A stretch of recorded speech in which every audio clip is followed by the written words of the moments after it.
All right, good evening, everybody. Welcome to another edition of the Fall Series Master Beef webinar program. We're really excited to have you tonight. It's our October 6th meeting, so our next meeting will be next Tuesday, October 11th. If you have any questions, please use the Q&A box like we did last meeting. We had some really great questions with Dr. Bates. We'd love to see some more tonight. And if you have any questions after the webinar tonight, please feel free to email me or Dr. Mason. We'll get those squared away for you. Tonight, we have a really special presentation. Dr. Sara Place from Colorado State and AgNext is here to speak with us about some sustainability matters. So without further ado, we'll let her get started. Thank you, Dr. Place, for being here. Thank you.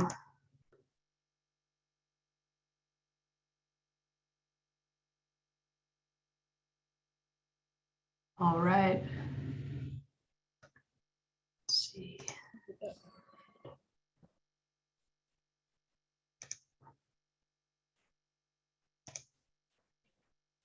Okay. All right. Hi, everyone. I know you can't see me, but I am here in Colorado in Fort Collins. So we can talk a bit today about sustainability, what this issue really means when it comes to beef production. So just to start, as was introduced, I'm currently affiliated with Colorado State University in the Department of Animal Sciences, but also with a group called AgNext, which is pretty unique and only been around for a little over a year. And they are really focused from a standpoint, the vision statement, if you will, on animal agriculture as a sustainable component of our food system or global food system, and thinking about providing economic, social, and environmental benefits to Colorado, the nation, and the world, with a mission statement more specifically around identifying and scaling innovation that fosters the health of animals and ecosystems to promote profitable industries and support vibrant communities. So as we kind of go through my presentation, these components of sustainability that are in this vision and mission will make a lot of sense. One of the unique aspects of this group is it's really driven by a need from the industry to say, how do we proactively address these issues of sustainability? And part of that unique industry component is that AgNext has a industry innovation group. And so these individuals that are here listed on the screen are folks that, twice a year we meet with and provide updates on, but also get their feedback on what our industry needs, how should we evaluate success, et cetera. So really trying to get back to the land grant mission of how do we make sure that we are doing research and extending knowledge in ways that are relevant to the food system, relevant to the broader community in Colorado and beyond. And then finally, on just a little bit of a information about what AgNext is or who they are. These individuals on the slide here, the current folks that make up AgNext. And actually, until just a little while ago, there was basically only two people that were affiliated with AgNext. So this group is rapidly growing, has expertise from animal science, but then also uniquely a lot in the modeling space and veterinary medicine. And so this is one of the things that's unique about this group is we're trying to cut across multiple disciplines and departments and colleges, even within the university system, to make sure we're doing things that are more relevant. So with that, not to be a commercial for AgNext, but just to give you a little bit of context of what does that even mean, right? So basically a group that's focused on sustainability and animal agriculture exclusively. And so if we're to take a step back and think about sustainability, you saw some of these words in the mission and vision statements of AgNext, right? Talking about food systems and basically the three pillars of sustainability. And a little bit of a good placeholder slide here always to start with is to just take a step back and think about, if we're going to think about sustainability in a food system, we need to consider all the different aspects that could be a part of that. And as we look at this Venn diagram, what's meant to be conveyed here is that there are these three main areas: the environment, economics, social issues. There are a host of issues that can fall under each one of those domains, basically, of sustainability. And there's areas where they overlap. And sometimes those overlaps are synergies. So things potentially at times when we have more efficiency, we can lower carbon footprints, for example, and that can have positive economic implications for producers. So at times there's synergies, but there can also be trade-offs. And trying to characterize and value all those different areas where these issues intersect can be one of those aspects that's challenging about sustainability, or part of the opportunity of how do we learn more and keep getting better over time. But when we think about this broader issue, I think the key thing is this last bullet point on the left-hand slide. So recognizing the role that value judgments play within sustainability. What that means is when we think about value judgments, that's really just saying, you know, what one person values over another. So as we look at this list of issues on the slide, everybody may agree that, you know, all these things are important, but what's most important to me is animal welfare. That's what I care most about. And there are a lot of people that would say that, right? Which doesn't mean necessarily that these other issues aren't important.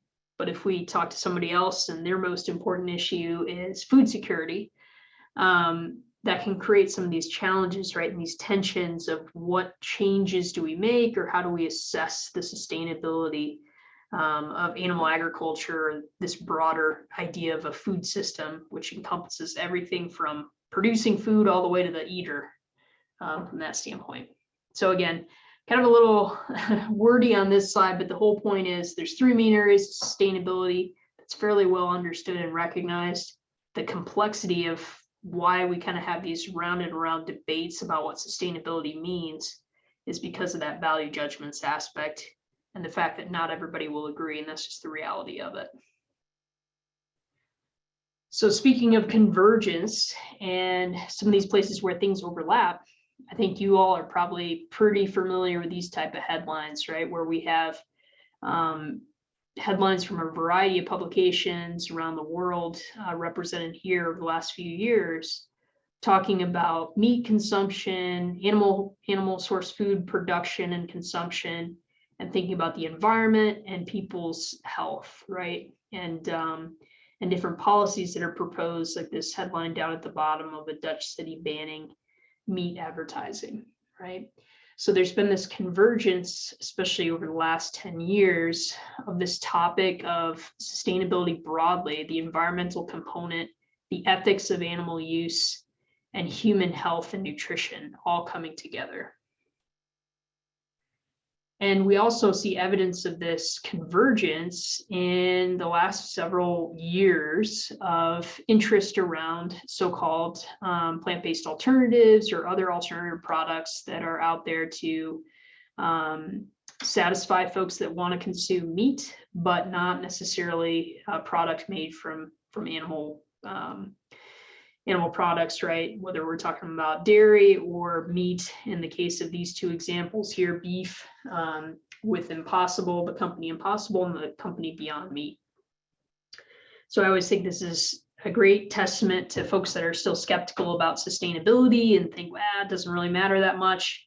Ultimately, this entire sector and this tremendous interest in these alternative products really has arisen in the last several years just because of sustainability and the perception that animal agriculture is not sustainable, and therefore we need these alternative products, right? So just as an example here, these components that are listed under this little heading plant-based meats in the upper right-hand corner of the slide, these are coming from the company Beyond Meat, right? So as we go through this presentation, I'll kind of hit on all these topics, but basically their advertising for their product is saying, hey, we're improving animal health, we're better for climate change, you know, disregard the fact that the chemical symbol here is CO2 superscript, which is not a chemical symbol, right? Addressing global resource constraints, so feed food competition, we'll talk a little bit about that, and then improving animal welfare, because of course their products aren't made from animals, they must be improving animal welfare, right? So again, just highlight this, of their marketing materials are really not necessarily saying we taste better, right, or we're cheaper. It's all about these aspects of sustainability is how they're being marketed. Now that said, if any of you have followed what's been going on, and obviously just a tough time for business in general the last few years with the pandemic and then with now inflation and everything else that we're facing. But the reality is that, you know, these products hasn't necessarily taken off in terms of supplanting meat from people's diets, right? And we also see assessments, and I'll kind of bookend this with a different type of study that highlights this.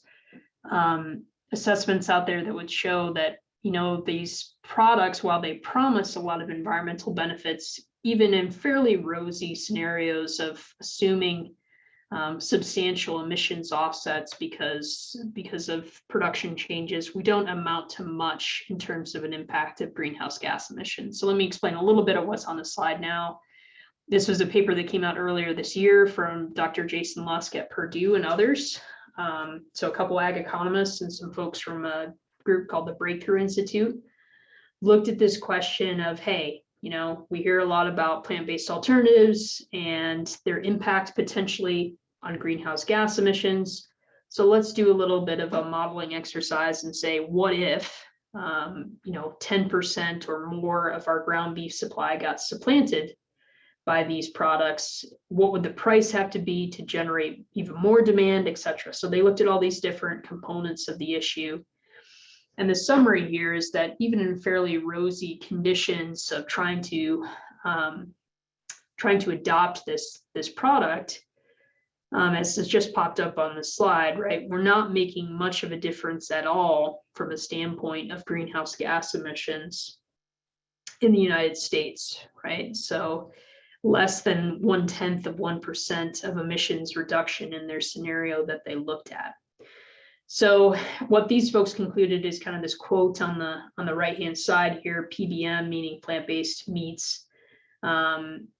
Basically just highlighting, you know, we got two different options here. We can say we're going to reduce demand for meat, or we're going to make supply side changes that reduce environmental impact. And it seems from this study that the supply side has much more opportunity to likely make a bigger impact in reducing emissions than plant-based alternatives. Right? That's kind of the high level summary.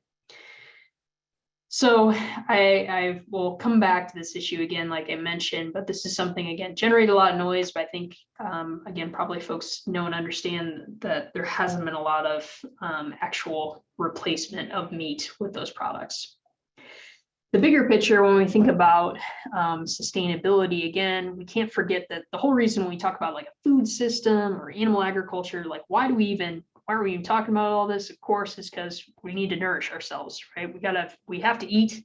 Eating isn't optional, and we human beings have nutritional requirements we have to meet, right? And I think a key thing here that sometimes gets missed when we talk about beef or other animal source foods is that these foods are providing more than protein, right? So I think a lot of us, we talk about beef and poultry and pork, and we say, well, the animal protein industries, right? But when we focus on the protein, it's important, and I'll emphasize that again later of how important it is, but it's more than protein, right? So the statistic that's on the slide here is one that's fairly disturbing. The livestock lab in University of Florida has highlighted this for several years, and it's really key. Nearly 1 in 4 children in the world are stunted. 1 in 4 children under 5 are stunted. And increased access to animal source foods can be a big part of the solution. And one of the reasons why is because, as I just mentioned, animal source foods, whether meat, milk, eggs, they have a lot of nutrients per calorie basically built into those foods. So busy chart that just popped up on the slide, but just to walk you through what is this actually showing us? These two scatter plots, basically each one of these dots on the slide is a country average. And on the y-axis or the vertical axis is the prevalence of inadequacy, right? So saying for each one of these nutrients listed, such as vitamin B12 or vitamin A, the higher up that dot is, the more we have of inadequacy in that country. And then on the x-axis, on the horizontal axis, we have the percentage of kilocalories from animal source foods. So as you look at this, hopefully you can see that pretty strong relationship in both of these charts of as we increase the amount of calories in a nation's food supply that comes from animal source foods, we drop the amount of inadequacy of these different micronutrients. Okay? And so this is a report from a group called the Gain Alliance. And I've pulled out this quote here on the right-hand side, but basically they just highlighted that maintaining or shifting diets to be very low in animal source foods, yet sufficient in nutrients would require considerable production and behavior change. And they highlighted in that report of basically, it's really hard to hit nutritional adequacy when you drop below 35% of your kilocalories in a country coming from animal source foods. And just to give you a little context there, that 35% value, again, kind of located there on the graph, the US is actually around 27% of our calories come from animal source foods. So just a little bit of context there. We consume a lot of food in America. It's just we consume a lot of plant source foods as well. All the processed foods that we eat, a lot of them are, of course, plant-based. So with that said, that context, right, animal source foods are really important. We know they can be really key for human flourishing, basically, in terms of providing adequate nutrition for folks and development for children.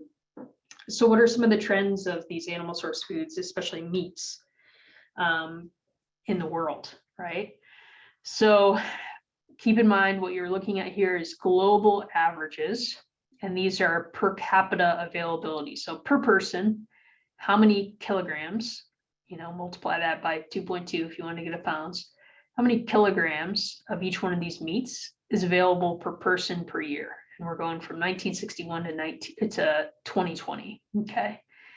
So as you look at beef, AKA bovine meat on here on this graphic in blue, you'll note that we're actually not consuming more beef per person in the world, right? Actually, it's dropped fairly substantially from the 1970s to now. It's dropped by over 20% in terms of how much is available. What has grown is poultry and pork. And for all of you looking at this graphic, right, pork has been the #1 meat in the world, if you will, for quite a while, and then just has been surpassed by poultry in the last couple of years. Part of that is due to the issues with African swine fever the last several years in China, right? And just really hitting the swine herd hard. But I think this graphic sometimes surprises people, right? We hear so much about consuming beef, everything else, but we're actually not eating more beef per person in the world. Granted, the total global population from 1961 to now has honestly increased by like about 3.5 to 4 billion people plus.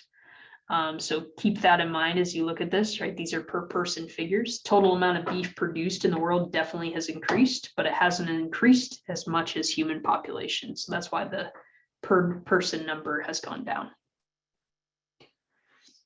So all that said, I give you that nutritional background there just because that's important context when we have these conversations, right? About sustainability. Again, keeping in mind, why the heck are we even doing all this? Hopefully, again, it's to feed people. But all that said, there's a lot of talk about sustainability and a lot of focus on this from a food industry perspective at large. And sustainability, while very complex, often gets flattened into one issue, which is climate change and greenhouse gas emissions, right? So this conversation is being driven from several different factors, right? One is consumers, right? And broad terms, especially in wealthier countries like the United States. Just some statistics here from a recent poll from Credit Suisse on how folks of the millennial generation, which quite frankly, they're not so young anymore, but how they believe their investments can influence climate change, influence in how people can get lifted out of poverty prospectively, right? So there's a big sentiment there that what you do with your pocketbook can make a difference in the world, right? So thinking about that again from a standpoint of, okay, how they spend money or how they make investments matters. And to that point, that pressure from consumers is then relayed to the folks that do make investments, right? And a lot of this conversation now and a lot of the pressure that for-profit companies face and publicly traded companies especially face is coming from the investor community. So this is one example here. If you all are not familiar with the company BlackRock, basically the world's largest hedge fund, they have $8.5 trillion of assets under management, which is a number that I can't even comprehend, but it is a big number, right? That's huge.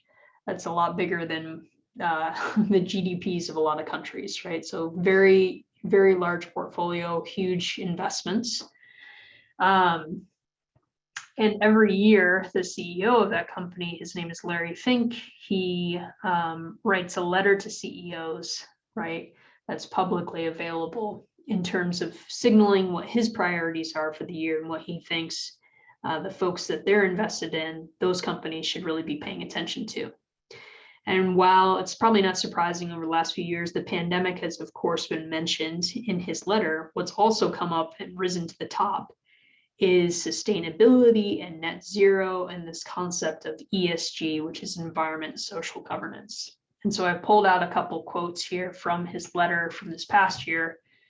One, we focus on sustainability not because we're environmentalists, but because we're capitalists and fiduciaries to our clients. So again, I think about that stat I shared with you on the prior slide, right? They hear these folks that are investors in BlackRock saying, hey, we care about these issues. And so that gets conveyed to them. And they also put this challenging statement out here, right? Our question to these companies, meaning who they're invested in, is what are you doing to disrupt your business, right? How are you preparing for and participating in the net zero transition? As your industry gets transformed by the energy transition, will you go the way of the dodo or will you be a phoenix, right? So fairly confrontational statement there, right? Basically saying, are you going to disrupt yourself or are you going to be disrupted in this whole area of sustainability and greenhouse gas emission commitments? Easier said than done, as we'll kind of go through. Not every company they're invested in has a big CO2 footprint. When we get into food, it gets a lot more complicated, a lot more fast, because we're talking about biological systems. But that said, this is kind of what companies are facing. This is the pressure they face every single day. And in response, a lot of these companies have set forward-looking goals. So what we're looking at here on this graphic, kind of above the line are companies that play in or are relevant to animal agriculture, and below the line, just general companies out there in the world. But all of them have these commitments that are either net zero or carbon neutral commitments with different time points that they have set for themselves. But again, we've seen this huge movement where most public companies now have some sort of ESG statement or have greenhouse gas emission commitments out there. And again, think about, where is all this coming from?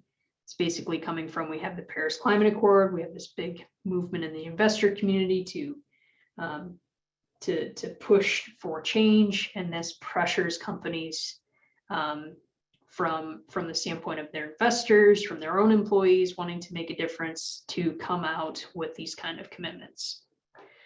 Now, what's key about a lot of these commitments and all these, numbers you see out here, a lot of them are relevant not just to the company's own operations, but to their entire supply chain. And that's when things start getting really complicated, right? So what do we mean by that, right? These are some terms that if you look into any of these commitments, you may see some of these type of terminologies, right? So there's different greenhouse gas accounting frameworks out there, and the group called the Greenhouse Gas Protocol has been very influential in this and putting out these different terminologies around scopes. So greenhouse gas emissions get quantified in 3 different ways when you think about companies. One is scope 1 emissions. So emissions that come from your own operations, right? So if we would think about a company like Walmart, that would be emissions that are directly coming from, trucks they own, or the buildings or any manufacturing that they do themselves, their own assets that they actually have. Scope 2 emissions would be, again, if we think about a Walmart example, emissions from all the electricity that they would use as a company. So again, all their stores, any other ancillary sites they have, their corporate offices, all the electricity used would be their Scope 2 emissions. And so basically saying the electricity coming from the grid, if it comes from a coal-fired plant or natural gas or whatever it may be, those emissions get counted towards them. And then the big category is Scope 3. Right? So again, if you're Walmart, this would be all of your supply chains all over the world, all the emissions associated with them. So even if we were just to think about Walmart selling beef, this means everything from a cow-calf ranch all the way forward to fabricating that steak before it gets wrapped and put in the case. All of the emissions associated with that would be a part of Walmart's Scope 3 emissions. So it goes from something that's manageable on the Scope 1 side in terms of you can probably measure or understand that, to Scope 3, this huge explosion out of all these different emissions within your supply chain you may not even understand as a company. And so oftentimes when these commitments, whether they're net zero or carbon neutral, they're actually including all Scope 3 emissions typically. And the challenge here is, as said on the slide, a lot of these folks don't even know what their Scope 3 emissions are. And now they've set a goal to make them net zero, right? So we can see that creates some challenges, right, from that standpoint. And a lot of these companies have only given themselves 10 or 20 years to do it. 20 years may sound like a long time, but when you start trying to wrap your arms around this, it's not that long, right? And there are different standards out there, different entities, companies, and nonprofits that actually are in this entire area all the time in terms of creating standards around how you account for these different emissions, how you disclose them to investors, and how you deal with thinking about so-called climate risk, depending on what is in your investment portfolio or your supply chain. So it's this entire world out there in the business community, all focused on this issue, kind of at this, I would say, like rather high level, right? Of these are your emissions, this is what we're going to do about it, right? So in response to all this, we're coming back to, hey, this is a conversation about beef, right? What also has been going on? Well, the industry itself has been saying, hey, we're watching all these trends out there. We're seeing all this, we're going to make sure that we're a part of this conversation and don't look like we're just sitting on our hands, right? That we're actually doing something in this space. And so, for example, the National Cattlemen's Beef Association last year, the year before, came out with their own sustainability goals, including demonstrating climate neutrality of U.S. cattle production by 2040, right? So again, a fairly tight time frame, and saying that cattle production itself was going to be climate neutral by that point in time. Now, similar to that, the U.S. Roundtable for Sustainable Beef just released its goals earlier this year, and apologize, it's a little pixelated, but if you look up in the upper left-hand side of this graphic, right, there's multiple components of sustainability that USRSB looks at, but on air and greenhouse gas emissions, their goal is also climate neutrality by 2040, right? So again, the industry itself has set these kind of goals, and one in response to all the pressure that's coming down supply chains from companies that are consumer facing and sell beef, feeling pressure from consumers, feeling pressure from investors, just saying, how do we work together and respond to this? So that's all great, right? That's the business community. That's what's happening at this high level. Maybe unfair, but folks in suits setting goals for folks that actually run cattle every day, right? And it's good to bring ourselves back to reality of like all this talk of emissions and everything else. What's a little bit of context of, okay, what do we actually emit in the United States? What are these key sources of greenhouse gas emissions, right? So if we level set for ourselves a little bit, what we're looking at here is information from the US EPA. Every April, the EPA puts out greenhouse gas emission inventories. So as we look at this graphic, we're going from 1990 to 2020. and there's always a 2-year lag in this inventory. So that's the latest year we have. And then these are million metric tons of CO2 equivalents on the left-hand side. So if you can't really see these categories really a lot, the key one here, what we're talking about, agriculture, is this blue on the top. I know there's kind of two blues, but it's the blue on the top of this graphic, okay? And then the big behemoth here is fossil fuel combustion, right? So fossil fuels represent roughly, just CO2 from fossil fuels is roughly 73 to 75% of US greenhouse gas emissions, right? So a couple things to point out on this slide. One is actually US total emissions have gone down since the mid 2000s. And a big part of that is because the green chunk here, fossil fuel combustion CO2 has gone down. So a big part of that is increased efficiency in the system, and mainly the displacement of coal by natural gas, quite frankly, in the United States, especially for electricity generation, has made most of that progress of why we've actually dropped emissions in the United States. The other thing you'll note, 2020 was a big drop. Everybody knows why that was, right? We all were staying home, not driving as much. So the reality is probably next year's report, when we look at 2021 and then this year, this number will probably rebound a bit, right? So that was kind of a pretty big drop in 2020. The other thing, the headline at the top, from 1990 to 2020, some of these comparisons, right? Fossil fuels went down. Again, that's more pandemic related. Agriculture is actually slightly up in terms of emissions. And we'll dig into that a little bit more on the next slide. But agriculture also doesn't shut off, right? During the pandemic or anything else. We have to eat. There's more Americans, and there's obviously a lot of agricultural products in the US that get exported. And so that makes some sense. So that said, right, we said, okay, agricultural emissions are up 8%. Let's zoom in on that blue chunk, right, that was on the top of that graphic, right? So this is a similar layout here. This is data from the EPA. We're looking at 1990 to 2020. And then on the y-axis, million metric tons of emissions from 0 to a little over 600 in most years from agriculture. So all these different categories here, I know there's a lot of different categories. The big ones though, the biggest one, and I'll emphasize this on the next slide too, is actually agriculture soil management. What that really is nitrous oxide emissions, which is a potent greenhouse gas that comes from ag soils. So mainly from row crop agriculture, when we put synthetic nitrogen or we put manure nitrogen inputs onto those soils, the nitrous oxide that it results. The one that's relevant for beef cattle is enteric fermentation. So it's the second largest category here down at the bottom. The highlights here of the trends over time. So up at the top, urea CO2 emissions are up. It's such a small actual contributor, it doesn't really matter that much, right?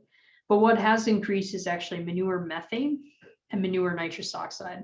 So manure methane is actually this kind of lime green color here. You can kind of see over time it's increased. A big part of that is actually coming from dairies and swine operations that have gotten larger over time and also faced regulation for water quality and CAFO regulations. And as a result, we have more anaerobic lagoons, right, in part to protect water quality in the United States, which is a good thing. But the side trade-off of this, so a classic example of a trade-off, in the effort to protect water quality, we've created a perfect environment for manure to now generate methane. And so that's a big reason why that manure methane has gone up. It's just the shifts in those industries in terms of consolidation, and then having to have lagoons to protect water quality. So that's why there's a big interest now in those industries also in anaerobic digestion to try to cut down methane emissions from that sector. So if we were to try to zoom in on this just to demonstrate the relative proportion, this is 2020 US agriculture emissions. And so here we're just looking at within the agricultural sector and the contributions in that year. What are the bigger categories? And it's as I've mentioned on the prior slide, and as you can see, right? So basically over half of US agriculture emissions is the nitrous oxide coming from soil, right? That is the biggest category that we have to mitigate from agriculture, and it's a tough one to do, right? We need nitrogen to run agriculture, so not easy to mitigate, but that is the biggest chunk. And then the second largest source is enteric fermentation. So about 30% of US agriculture's emissions are enteric fermentation, okay, or methane that comes directly from ruminants. So that's the big picture, right? US wide, starting from the whole US. Agriculture in general, I don't think I gave you that stat, but all of agriculture is about 10% of US greenhouse gas emissions, right? So it's not nothing at all. We have opportunities to reduce, but it's also clearly, again, it's not the biggest source of emissions within the United States. So what about beef specifically, right? That's the topic of the day. What are beef's greenhouse gas emissions? What can we actually do to try to mitigate them? So with that said, here's again, a lot of information on this slide, but this is from what we call a life cycle assessment of US beef that was published a couple of years ago now, looking at all the impacts of beef cattle production from cow-calf operations and all the fertilizer inputs and ATVs and tractors and everything through the feed yard to an animal getting ready to go to the packing plant, the whole life cycle of that animal. What are the different impacts? And we're talking about greenhouse gas emissions. This first bullet point, 3.7% of US greenhouse gas emissions come from all those production activities. So hopefully that makes sense. Some of that is crops that go to these cattle or the impacts of the pasture, et cetera. But if we look over to this pie chart in A, you'll know enteric methane. Okay, this is breaking out all the greenhouse gas emissions. Enteric methane is the biggest source. It's actually 56% of those emissions associated with beef cattle is enteric methane, okay? And again, that's the methane that naturally gets produced by cattle and belched out, basically, or respired out their mouth. That's it's always the key, right? It's not cow farts, it's cow burps, if you will. These other categories don't often get as much attention, but I think you all may hear sometimes about how much water that cattle production uses. So this life cycle assessment would say roughly 5% of US water withdrawals are associated with beef cattle production. If you look over to the water use, you'll note that basically all that water is in feed production, right? So whenever you hear those statistics, it's not like cattle are just incredible animals at drinking water. Rather, it's about feed resources that are irrigated, and how much feed is irrigated is where that comes from. I've bolded on here ammonia gas emissions, and this is one of those issues, honestly, that within agriculture, kind of like the nitrous oxide issue, is probably a bigger challenge that we face in terms of what we call reactive nitrogen and things like ammonia and nitrate, though they don't necessarily get as much media play. That said, if all you have kind of followed any of the things that have been happening in Europe and in the Netherlands and some of the farmer protests, those farmers were kind of getting up in arms about nitrogen regulation, right? So this is an issue in other parts of the world in terms of regulation, not so much here in the United States, but it is a bigger challenge in terms of it's hard for us to deal with in agriculture because nitrogen is also an essential input, right, into the system to actually run it. So all that said, we think about taking those emission impacts that we just talked about on the prior slide and saying, okay, well, where in the cattle production phase are they actually coming from? Is it the cow-calf, stocker backgrounder, or is it the finishing phase feedlot where they're coming from, right? And when we think about that, if what we really care about, again, we're talking about greenhouse gas emissions. Up at the top here, you'll note it says greenhouse gas emission. The total down here at the bottom is roughly saying, of all the total emissions, including enteric methane, the non-feedlot cattle are basically contributing over 80% of the total greenhouse gas emissions in the supply chain. So that may surprise folks at first, but it does make sense from a standpoint of, one, of course, there are more cattle that are not in feedlots at any one point in time. in the United States than cattle in a feedlot, right? If there's roughly 14 million head on feed, that's over 80 million in a lot of cases, right, of cattle outside of feedlots and during the year. The other thing is from a standpoint of enteric methane emissions. So again, that methane that's naturally produced from cattle, more of it gets produced per unit of dry matter intake when an animal is eating roughage-based diets as compared to a feedlot higher concentrate ration.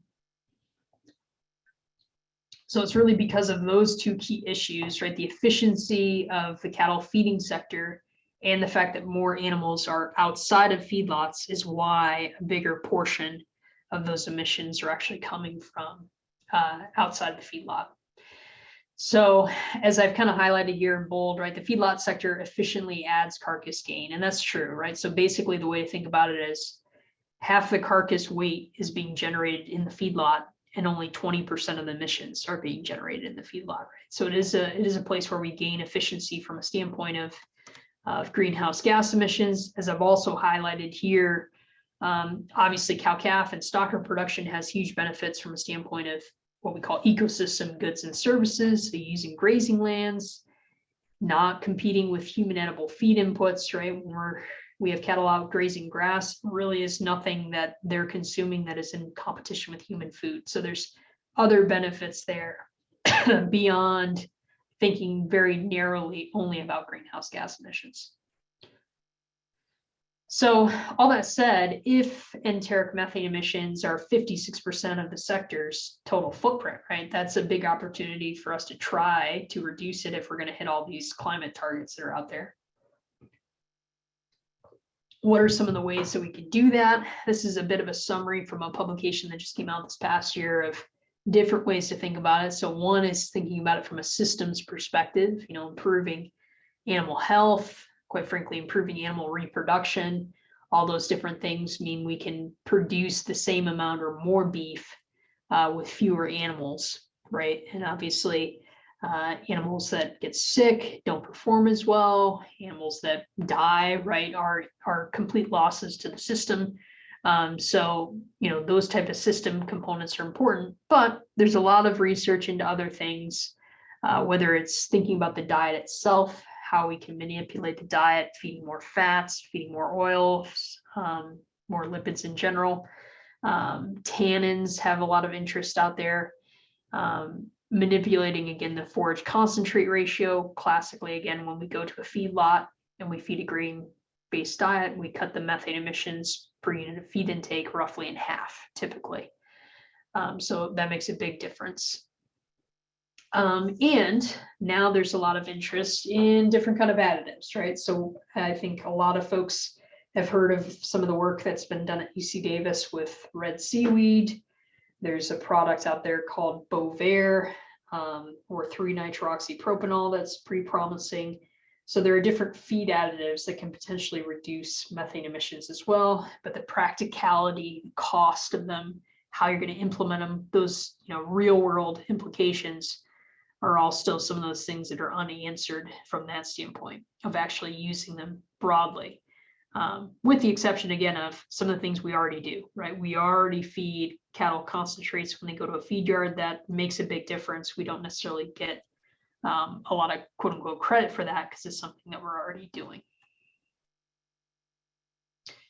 So there are other things we can do, right? If you think back to that pie chart that I had shared of emissions, right? So definitely enteric methane matters, but there's also the feed that goes into cattle, especially in the feeding sector. So anything that happens from a standpoint of better crop production that can lower nitrous oxide emissions and potentially increase soil carbon storage can have benefits, obviously, from a life cycle perspective. So kind of the classics of knowing things that can influence this in some cases, right? Highly context specific, but no-till systems can benefit. Cover cropping can benefit in certain regions where you have adequate rainfall and the right kind of conditions and soils. Appropriate fertilizer applications, so really thinking about the right timing, the right amount, delivering it to the right place from a nitrogen perspective. And a key component and a resurgence of interest is integration of livestock into cropping systems. Now, there's already a lot of livestock integration and cropping systems I think folks don't necessarily understand. But there is a lot of interest in places where livestock have kind of been separated from cropping to bring livestock back in, especially with, say, cover cropping systems for folks to say, hey, can we use cattle to graze cover crops at certain times of the year in the spring, for example, to potentially add a little income, whether the farmer themselves owns the cattle or they're leasing it to somebody else to generate income and justify the added expense and time of putting cover crops in. So soil carbon sequestration oftentimes gets a lot of interest in this whole topic area. And while there is potential there to potentially move the needle and try to increase soil carbon storage, the flip side of that, and probably the more important thing that we don't talk about as much, is just keeping carbon that's already in grasslands there and making sure we don't turn soil over, but retain that soil carbon in those systems. So rangelands store roughly 20% of the globe's soil organic carbon. And those rangeland systems are obviously oftentimes highly dependent on some sort of grazing ungulate, right? For healthy function and part of the disturbance that keeps those systems functioning. So that's really key from that standpoint. And when we think about these systems, right, again, this is where, you know, these animals in this picture may produce more methane, but the reality is they're consuming forage that cannot be consumed by people, right? They're unlocking solar energy and putting it in body weight gain in a way that, you know, we never would be able to access that energy in that grass without them, right, from a food systems perspective. So that's really, really key, again, to not lose sight of that. While there is a lot of interest in increasing soil carbon, sometimes we have systems that aren't going to increase much more, but that doesn't mean they're not important, if that makes sense. So to kind of sum that up, if we think about it, especially from a rangelands perspective, so our arid, rocky rangelands versus kind of more improved pastures or pastures with more native or tamed grasses, not native, but tamed introduced species. More it's about thinking about, again, preserving those rangeland systems to avoid conversion. That will have a very huge impact, as we know, with changing markets, changing climates. We have seen some more land be broken out into cropping land, and so that does lose a lot of soil carbon when that happens. Places where we have had cropping systems that maybe shouldn't have ever been plowed, restoring those lands back to forage, back to grassland, can actually sequester fair amounts of carbon, right? So that's a huge opportunity as well. And then adaptive management of livestock systems is one of the ways to try to enhance and increase soil carbon in certain situations where we can. So again, this is just looking at all this through the very narrow lens of only thinking about carbon. It's easy for us to get myopic or, you know, stuck on only focusing on one thing and miss the bigger picture. And so that's one of those key things, again, is to always think about the bigger picture of, you know, these animals are supporting rural communities, they're supporting the landscape. We have to think about that and not just think about the carbon aspects of it. So all that said, we think about this over time. The US beef industry has gotten a lot more efficient. And one way to express this efficiency is thinking about beef production per live animal in the US. And so that's what this graphic is. So when I say live animal, this isn't like the beef produced per steer or heifer that goes to slaughter, right? It's actually, if you take the entire cattle herd, it's saying all the beef produced divided by that entire cattle herd, okay? So it's a way to reflect the efficiency of reproduction, right? How many replacement heifers do we actually need, et cetera, right? So as we're looking at this, you'll note kind of this inflection point, especially in the late 70s into the 80s, where we've really kind of kicked up this efficiency of improving year over year the amount of beef we're producing per live animal. You'll note some dips and valleys along the way, and that's really reflecting the cattle cycle and times where we hold more heifers back to rebuild the herd, right, and kind of drop that ratio a bit. But overall, there's been this trend for increasing And in the world, the US has one of the best, one of these type of efficiencies in terms of pounds of beef produced per live animal. So the reason I'm kind of harping on this, we're just talking about greenhouse gas emissions, is because this metric is very tightly correlated with greenhouse gas emissions per pound or per kilogram of beef, right? So that's what we're looking at now. And the y-axis is just taking USDA data and US EPA data and saying how many greenhouse gas emissions are estimated to be produced per pound of beef. And then we're looking at the same metric that I just shared with you, beef production per live animal, okay? And you'll note, again, this y-axis doesn't start at 0, but you'll note the R squared here, right? A very high correlation between reducing our emission intensity as we improve beef production per live animal. So this is just to highlight, again, those kind of system level ideas of, just making sure we do a good job from a standpoint of reproductive efficiency. Getting cows bred makes a big difference because it means we don't have to have as many animals, and those animals don't have to be around from a standpoint of the steers or heifers that go to slaughter as long to achieve a certain endpoint. That makes a big difference in lowering the emission intensity, right? So there's more for us to do from that standpoint of just getting more efficient beyond doing things like feeding red seaweed to cattle, right? There's other things we can do to keep lowering emission intensity. So that's kind of the big picture of all the stuff about emissions, right? So we got greenhouse gas emission commitments from companies. We have the industry itself making commitments.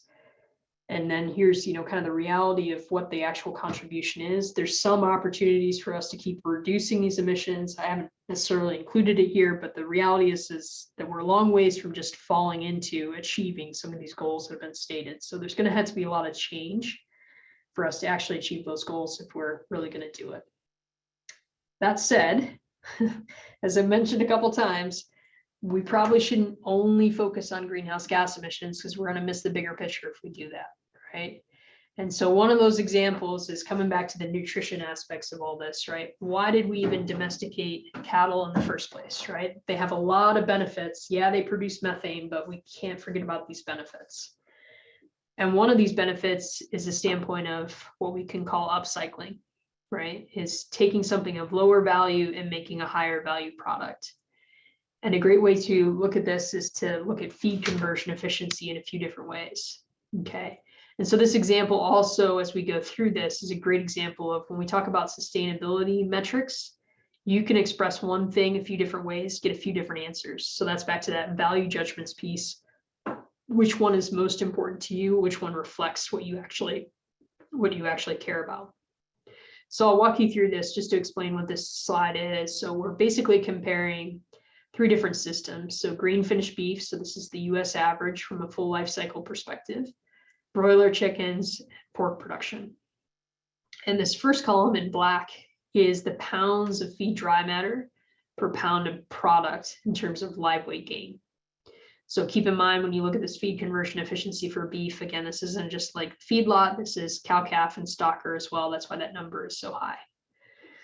So a lot of times the sustainability discussions, and you'll see this even in popular press articles, sometimes folks will say, well, just cattle are less efficient. Like beef is such an inefficient way to produce food. Look at how many pounds of feed it takes compared to chickens and pork, right? We should just probably, if we're gonna eat meat, we should just eat chicken and pork, right? What that misses is that, of course, we think about the life cycle of beef, the vast majority of the animal's life, the vast majority of its feed resources is actually human and edible stuff, right? Of course, even when they're in the feed yard eating grain-based diet, they're still eating substantial amounts of byproducts and forage as a part of their ration. So that's what is accounted for in this second column that is kind of in this teal color. This is saying how many pounds of human edible or potentially human edible, right? Most of us wouldn't want to eat corn and soy mixtures, but if we had to, we could. So potentially human edible feed is required per pound of live weight or per pound of product, right? And when we do that ratio, what's pretty interesting is those big differences between the species really go away, right? It roughly takes the same amount of human edible inputs to make a pound of live weight gain for each one of these species, okay? Now, the last column, this one's a little bit different if you haven't thought about this way, but this is saying the net protein contribution of these species. So this is taking feed conversion efficiency and now flipping it on its head and saying, what is the protein value, meaning the amino acids, the actual building blocks of those proteins, and the digestibility of those amino acids in the beef or the chicken or the pork. So what is the protein value of the animal product divided by the protein value of those human edible inputs that go into these animals, okay? So in this case, a higher number is better. And as I've highlighted on the slide here, right, above 1 means the system's actually generating more protein than it's using. And so you'll note that beef is well above 1, right? It's returning about 2.5 times more high quality protein than it's using in the United States. So that's pretty impressive. And again, the cost of that is methane, because the reason why this ratio looks so darn good is because cattle are ruminants, right? And they don't have to eat high quality protein like pigs and chickens do, right? Because, right, they're getting a lot of their protein needs met by the rumen microbes themselves as they pass on through the digestive tract, right? So that's a big reason why this ratio looks so good for cattle. So that said, of course, pigs and chickens look a little worse in this metric because they're monogastrics like us and they're omnivores. They have to eat high quality protein. More of that human edible feed that they're consuming is soy and other high quality protein sources. So that drives that ratio more negative for them, right? So again, in summary, as you look at this, you go from left to right. If you were to ask the question, which animal is most efficient? You're going to get a different answer depending on which ratio you use, right? I would argue the ratio on the right is probably more reflective of, you know, what we care about from a human food security standpoint. But again, it all depends on your perspective of how you approach this, right? But the true value of ruminants really comes out in that right-hand column, right? And that's where, from a standpoint of a trade-off, the trade-off of, yes, they produce methane is probably worth it because the fact is they make more protein for the human food supply than they're using, right? So one of those interesting components of sustainability. And the other thing is to think about this is that, you know, a lot of the stuff that I've talked about of greenhouse gas emission assessments and everything else is this very kind of linear way of thinking of starting from point A to point B and not necessarily considering how interwoven all of these things are. And so I've put on this slide here, circularity in beef production. And circularity is another one of these words. It's kind of having its moment in the corporate world where companies that produce, you know, products that are maybe in plastic packaging are really excited about how can they reuse plastic and, you know, again, calling it circularity in their supply chain. And of course, the reality is that agriculture has been participating in circularity for forever, right? And as this graphic on the slide here just kind of highlights, there's all these different ways where cattle production is intertwined with other components of our bioeconomy, if you will, right? So plant and animal agriculture, of course, inextricably linked from a standpoint of cattle production providing manure, cattle needing to consume feed, right? Crops from crop agriculture, from plant agriculture. There's of course our whole human food, fiber, biofuels industries from a standpoint of everything from cotton to distillers grains that ends up going back to cattle production. And of course, what makes cattle unique or beef unique is they really are bringing in, if you will, the energy and the nutrients from these uncultivatable pasture and rangeland systems, right? Again, accessing solar energy that really would not be entering into this whole human food system, food fiber system without them, right? And that's really what's key from a standpoint of cattle production. So all that said, our food system, it's pretty complicated, right? It's pretty connected. You pull one little string, you're going to move everything.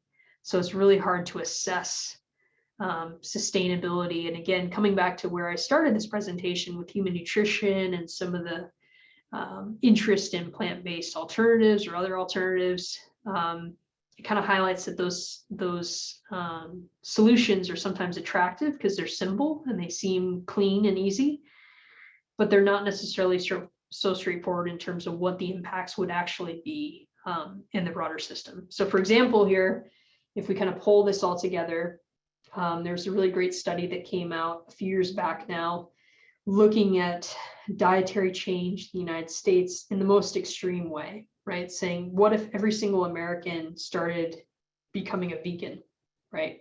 Every human, every cat and dog in America has to become a vegan. What would be the greenhouse gas and other implications of that change? And so what these researchers found is that, yes, indeed, we would reduce greenhouse gas emissions by 2.6 percentage points. And I put in parentheses, that's right, less than 1/2 of 1% of global emissions. 2.6 percentage points. I didn't give you the stats earlier when we talked about the EPA data, but livestock produce like a little around 4% of US greenhouse gas emissions. So that's not 2.6, right? So why, if we are all vegan, why can't we reduce our emissions by 4%, right? That would be very logical. And so the reason why is kind of explained in this graphic here on the right-hand side. So what you're looking at, this plus animal scenario, is all the greenhouse gas emissions that come from agriculture in the United States, with the blue portion being animal ag. So again, that's that roughly 4%. So again, logically, we would assume, well, if we get rid of animals, this minus animal scenario, we just get rid of that blue chunk and we would reduce emissions by that amount. But what these scientists highlighted is there's consequences when we get rid of animal ag, and we had to think about the greenhouse gas implications of those consequences, right? So one is that we would have to use more synthetic fertilizer because we get rid of the nutrient recycling aspects of animal manure, right? So we have to keep adding more nitrogen into our system, and it has more nitrous oxide associated with it. We're also going to have to grow more legumes for the same reason, right? One, we need the nitrogen credits, but secondarily, from a human nutrition standpoint, we're all going to have to eat a lot more beans and lentils, right? Because we're going to need them from our protein perspective. So that's why this number is 2.6 and not 4%, is because of these consequences, right, of getting rid of animals. The other thing these scientists looked at, because they're animal scientists and animal nutritionists, they created basically a linear optimization model for human nutrition in the US, and looked at all the different nutrients out there and said, hey, could we actually produce the nutrients we would need for the US population without animals? And they found that the answer is basically no, right? We would produce more pounds of food and more calories, which we probably do not need in the United States. But we would not produce enough essential micronutrients, especially things like vitamin B12, right? Which is essential and only comes from animal source foods. So that's really, really key, right? Even though we would slightly reduce greenhouse gas emissions, we wouldn't have a food supply that would actually support us all from a human nutrition standpoint.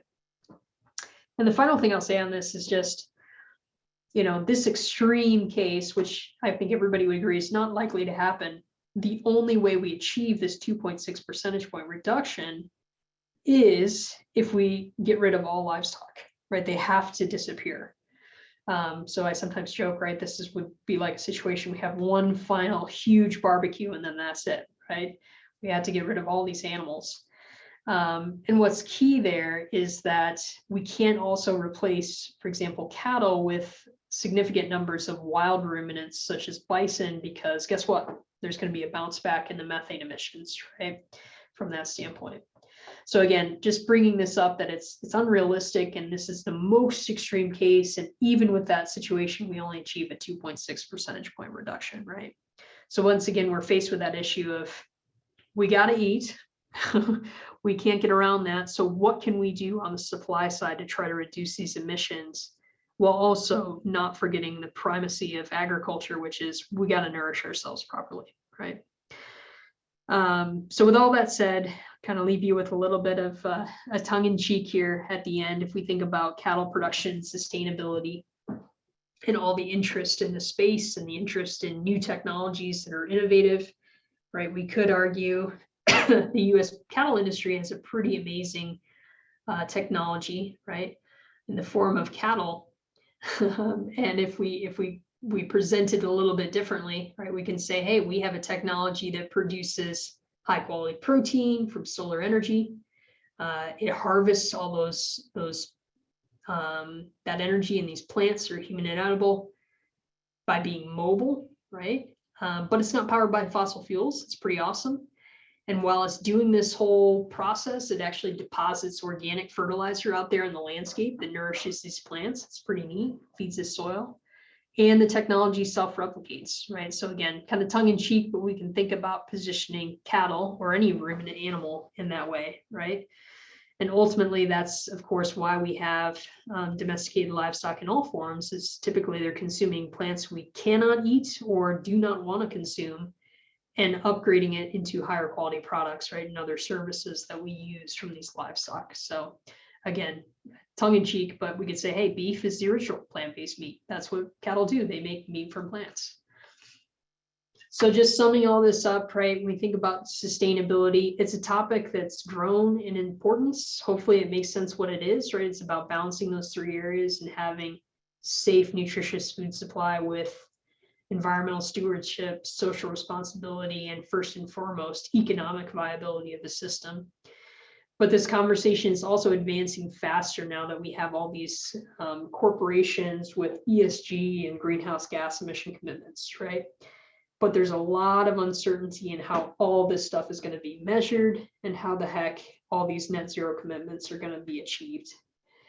And from a standpoint of sustainability itself, right, it's not simple. It's a lot about value judgments. These key stats you guys can remember, right? About 3.7% of emissions come from all beef cattle production activities. Cattle themselves are roughly 2% of emissions. And we can't forget about all these unique aspects of basically why I would say ruminants are awesome, right? And the other aspects that they deliver to the food system that sometimes get overlooked. So with that, thank you guys very much for listening to me ramble on for a while. If there's time, happy to answer any questions as well.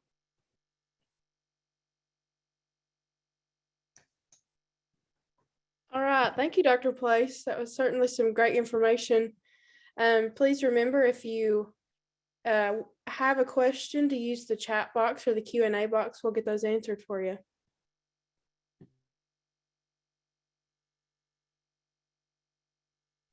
And Dr. Place, I'm not sure if you can see the Q&A box, but if you can't, I can read those questions to you too. Okay, awesome. Let's see here. So the question about, are there studies comparing the nutrition or health impacts of beef to plant-based meats, right? So there have been a few studies out there, and I'm not as aware of as many that have, say, done like perhaps like pig feeding trials to actually try to get at the amino acid availability. But yes, that's one thing that we would always think about and assume first, right? So some of that upcycling information that I provided, it's based off of a score called the digestible indispensable amino acid score, which tries to account for that, right? And what's very clear in those scores is that basically all animal products have higher digestibility of amino acids, with a few exceptions. There's some good plant sources out there. Of course, soy does pretty good from that standpoint. But in terms of big implications, right, of in comprehensive studies, there's a few out there. I think the key thing is there's things about food that we don't necessarily still understand in terms of the food matrix and how things are really digesting in human nutrition or human digestive tracts from that standpoint of the food matrix, that perhaps are more where those differences would be borne out, right? But the other key thing there is these companies that have made these products are also highly aware that that will be a critique of their products. So if you look at the nutrition facts panels, they all try to hit roughly equivalent amounts of crude protein to beef or whatever their comparing, because they know that's one of those things that they're going to have to achieve, right? So yeah, not a perfect answer for you. I don't think there's anything that shows massive differences between the two, but we would expect there could be some aspects there, again, just based on the digestibility and the uptake of certain nutrients.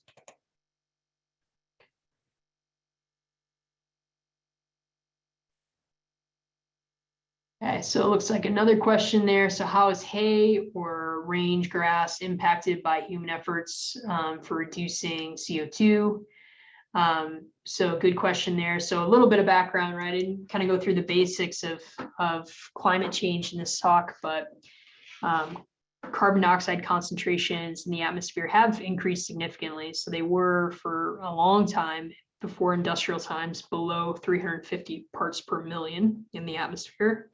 They're now well above 415 parts per million. So the consequences of that, consequences of burning fossil fuels, we have seen more CO2 from the atmosphere being taken up by plants at large in the world. So there's been basically a global greening effect that's taken place.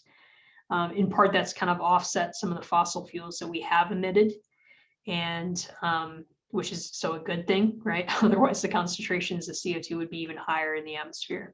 So to your question, are there any implications there? It's kind of a mixed bag. If you look in some of the reports and even some of the peer-reviewed stuff that's come out of land-grant universities in terms of how some of the changes we've already seen actually impact forage yield and then quality, right? So there's some concern there that even if higher CO2 concentrations give us, in some cases, if we have the moisture and the nitrogen, which, as we know in the US, we've struggled with the moisture part, could get more forage yield, but the fiber digestibility in some cases may not be as good. So it's kind of a mixed bag from that standpoint. The question about, what if all the corporate commitments come through? Honestly, if all the corporate commitments come through, we're probably not going to get back to 350 parts per million, right? So the reality is we're probably going to be in the scenario and the range that we're in, if not ever increasing, or increasing in our lifetimes from that standpoint. So probably not a big impact from that standpoint. I'd be more worried about water and moisture availability than CO2.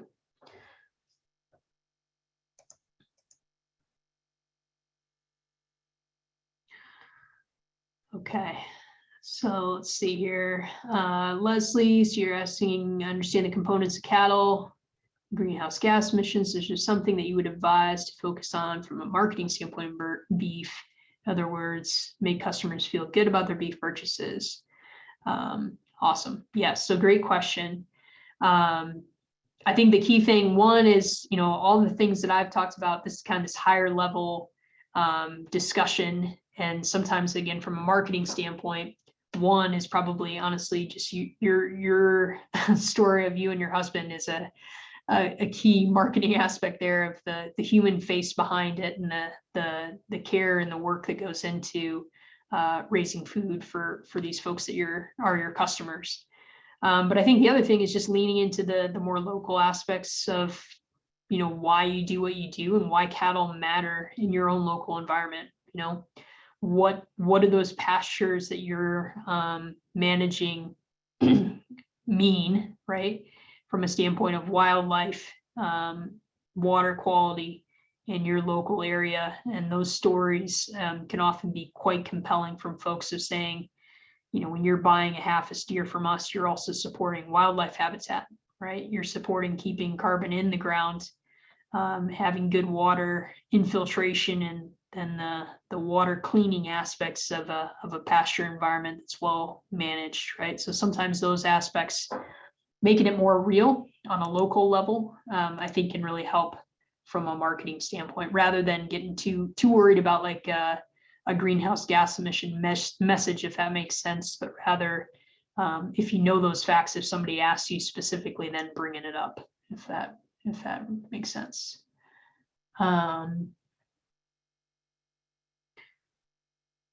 So let's see. This is an economic question. I realize. as you stated, suits producers comply, push those costs down to individual producers. Do you expect market access masters to pay for these increases? Okay, so that's a good question, right?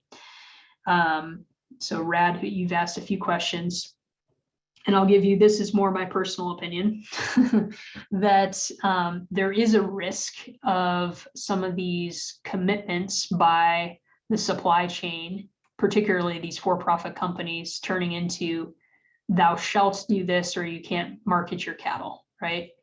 In my opinion, that's the worst case scenario for all parties involved, but also, you know, historical precedent wouldn't surprise me if some folks try to do that, right?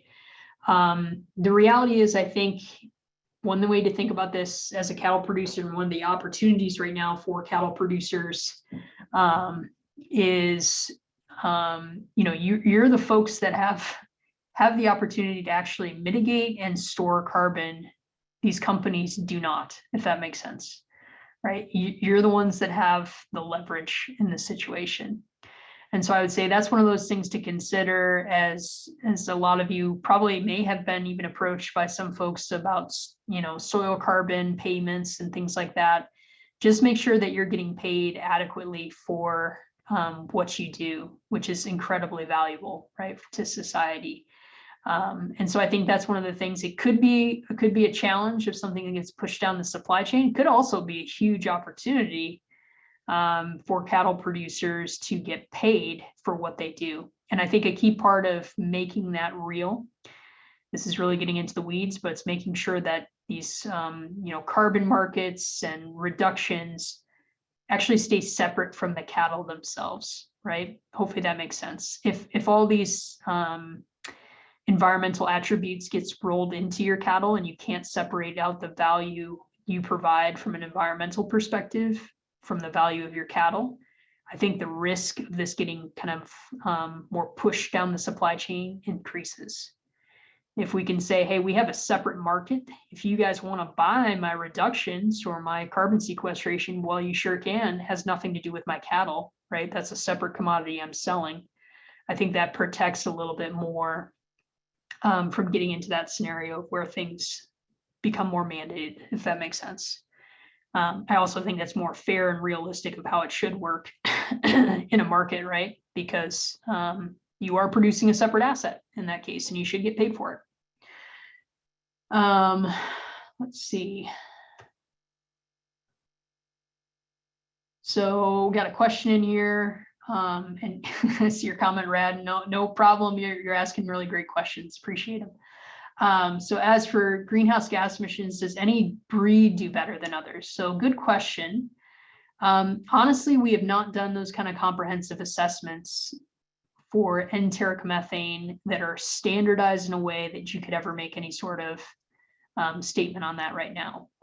One thing I will say about enteric methane, it's very tightly correlated to feed intake. So as an animal eats more, they tend to emit more methane.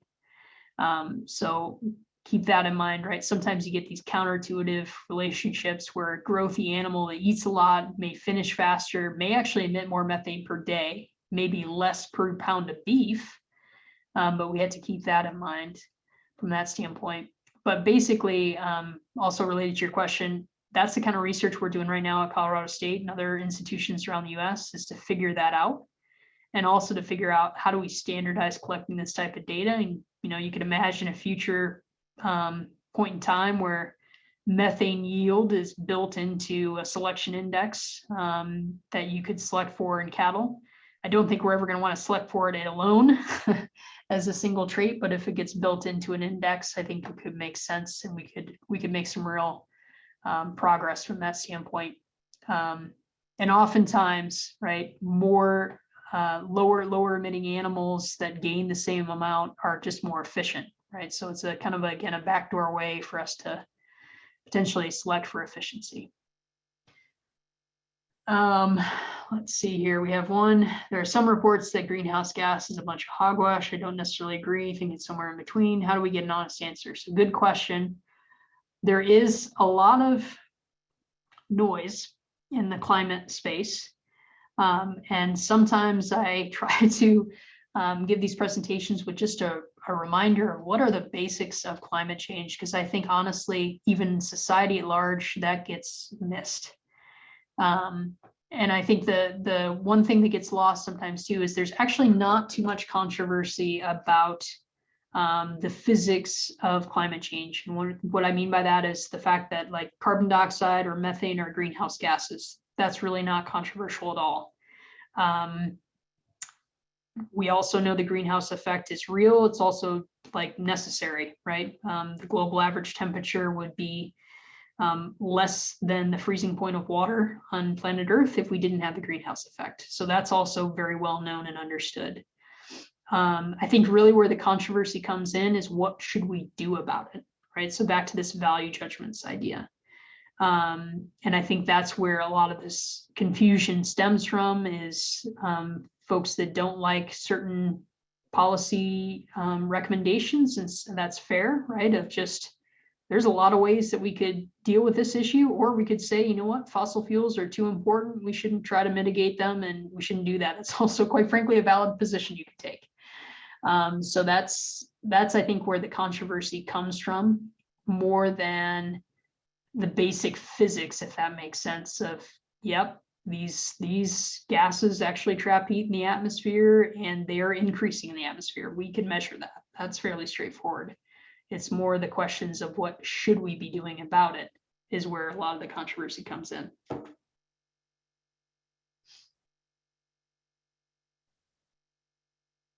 Well, thanks for that comment. Appreciate it.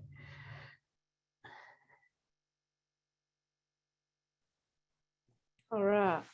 If anybody has any other questions, be typing those into the chat as we speak. Again, thank you, Dr. Place, for joining us tonight. What a really great presentation. Just something, again, refreshing for our producers to hear as well. If nobody has any further questions, I'll go ahead and end tonight's webinar. Be sure to log on October 11th at 5:30 Central, 6:30 Eastern for our next webinar. Dr. Kenneth Burdine will be joining us from the University of Kentucky and giving us some great information as well. So with all that being said, I'll go ahead and end. Thank you. Thanks very much. Bye-bye.